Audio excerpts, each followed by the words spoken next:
Sayaw, inday, sayaw, inday. Mahirap magpa-cute kung ikaw ay inday. Mahirap magkuskus nang may kalyo ang kamay. Umaga't gabi, kayod kalabaw. May maipadala lang sa anak na laging nung bubulahaw. Mama, wala na akong baon. Pang milk tea ko, isama mo na rin.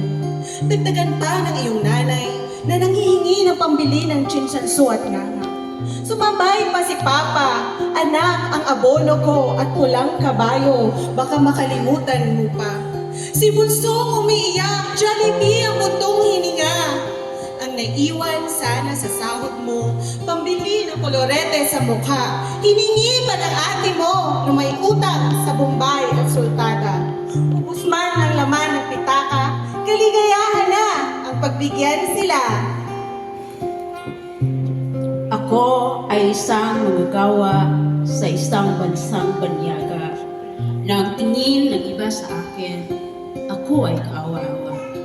Ang hindi nila alam, ako ay masaya, naghuhugas, naglalaba, namamalansya, habang umiindak-indak ang aking mga paa, kumikinding-kinding, kahit walang musika, kahit isang katutak pa ang tambak sa kusina, maibsan lang ang aking problema.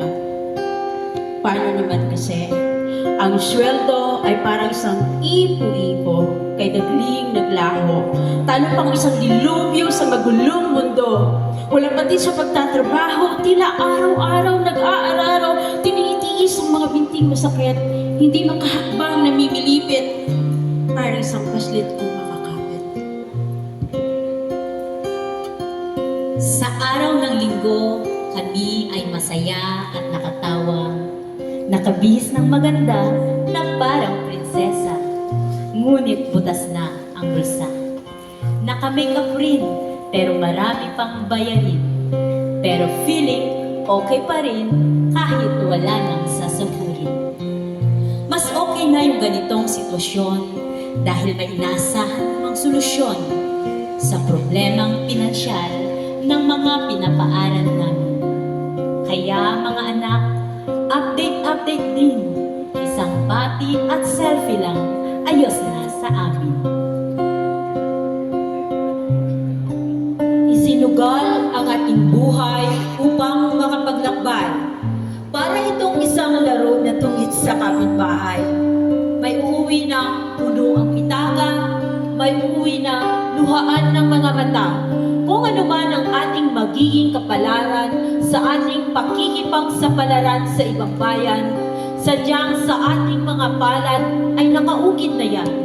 Minsan, makakaranas tayo ng saya at karangyaan, ngunit minsan, pagod, gutom, pang-aabuso at panlilinlang. Ngunit lahat ng ito'y hahamakin, malalampasan lamang. Kung binigo man tayo ng pagkakataon, huwag tayo kagad bumitaw. Palagi nating tandaan ang mga musmus na mukha na ating iniwan. Mga mukha na nababalot sa kasabikan, sa mahigpit na yakap ng isang magulang, na kailanmay hinding-hindi mapapalitan ng kahit anong klaseng laruan.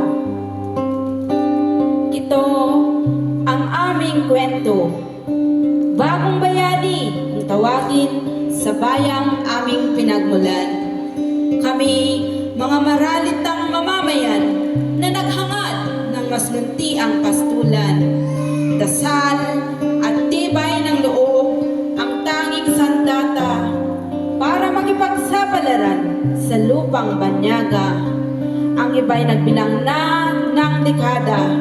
Kaya naman, dalangin ko sana'y matupad na ng bawat isa ang pinakamimithi ng kanilang mga puso't damdamin. Iba-ibang kwento, iba-ibang mukha. Kami po ang mga pusong pinagtibay ng karanasang sa nagdaang panahon, pinagbuklod ng iisang pangarap na makaahon at daloy ng aming tula. Bansang bukas palad akong pinatuloy. Minsan sa aking pag-iisay nalalaghoy. Dayuhang kay hirap pigilan ang daloy, ito ang bansang tikudanas sa pangbabaoy. Sa maraming taong paninirahan sa pangalawang tahanan, oportunidad, kaalaman at pangangailangan ang napunan. Ako ang migranteng manggagawa na sandigan ng pamilyang naiwan. Nakaramay ko sa aking laban para sa magandang kinabukasan. Migrante? Migrante! Migrante!